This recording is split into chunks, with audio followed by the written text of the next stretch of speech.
Bonjour à tous, alors aujourd'hui je vais vous parler de La Nuit des Panthères de Nina Blason. Donc là c'était vraiment un véritable coup de cœur, voilà, j'aurais jamais pensé ce que ce livre, ça faisait quelques temps que je l'ai dans la palle et je ne le sortais pas, je ne savais pas pourquoi, parce que Nina, le résumé me plaisait mais je ne me décidais pas à le lire et j'ai enfin décidé à le lire. Et heureusement parce que c'était vraiment une vraie pépite que j'ai dévorée en 2 jours. Donc on suit l'histoire de Zoé et Gilles, donc Gilles qui est un panthéras, donc Qu'est-ce qu'est qu'est-ce qu'un panthéras? Ouais, je vais vous l'expliquer en parlant mieux déjà. Donc un panthéras, c'est un mi-homme, mi-fauve. Donc en fait, un panthéras, il a tous les attributs d'un chat ou d'un félin, en clair, mais bon. Il donne surtout l'exemple du chat. En plus, il a une ouïe surdéveloppée, il voit dans le noir, bref. Et surtout, il mange des trucs que seuls les chats mangent, genre de la viande crue par exemple. Et donc Gilles est un panthéra, mais Zoé en est une, mais ne s'en rend pas compte en fait.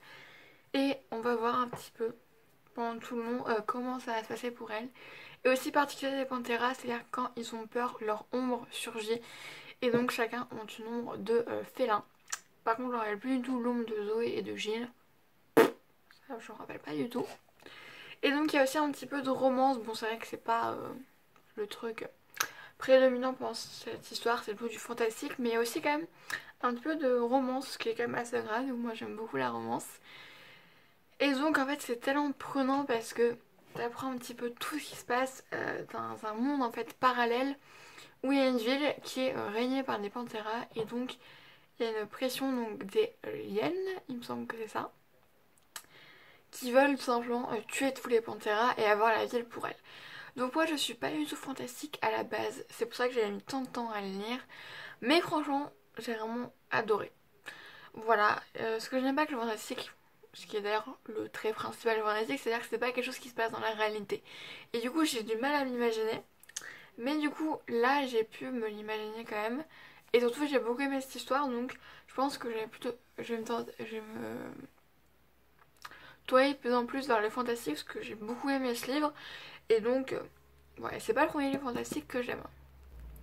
Donc pour ce livre, je donnerai une note de 4,5 parce que j'ai beaucoup aimé, notamment donc, la petite romance entendue et aussi donc l'atmosphère qu'il y avait, un petit peu ce stress que tu avais tout le long et surtout à la fin au dernier chapitre ou les quelques derniers chapitres où là le stress est au maximum et tu te demandes qu'est-ce qui se passe. Et surtout beaucoup aimé le un an plus tard, là où on voit que tout va pour le mieux. C'est trop mignon ce petit un an plus tard. Donc voilà, j'ai vraiment beaucoup aimé ce livre et j'ai trouvé le personnage de Gilles vraiment très touchant. Voilà, j'ai trouvé trop mignon. Voilà. Et donc le personnage de Zoé qui était quand même une fille toute mignonne. Et surtout ce que j'ai beaucoup aimé c'est en fait, c'est que c'était pas forcément des chapitres qui étaient alternés. Mais en fait dans les chapitres, il y avait les deux qui parlaient. Donc bon, là il me semble que c'était Gilles ou l'inverse, je ne sais plus. Et là c'était Zoé. Bref, ou l'inverse. Donc les fois dans les chapitres, t'avais carrément les deux points de vue différents ou carrément une autre scène, voilà, qui est pas du tout la même du tout. Donc voilà, il y a aussi donc plein de petites choses, donc vraiment j'ai vraiment du mal à en parler. Que sont les livres que j'ai surkiffé, j'ai mis tellement de mal à en parler, donc je suis vraiment désolée. Et maintenant je vais vous parler donc du nouveau rythme de vidéo. Étant donné que cet été j'ai lu beaucoup de livres et que du coup j'ai pas pu poster de vidéo et que je voudrais donc rattraper entre guillemets mon retard, il y aura pendant quelques temps 2 vidéos par semaine. Donc tant que je n'aurai pas fini de vous montrer tous les livres que j'ai lus donc au mois de juillet et août, il y aura 2 vidéos par semaine histoire d'aller plus vite et de ne pas prendre trop de retard.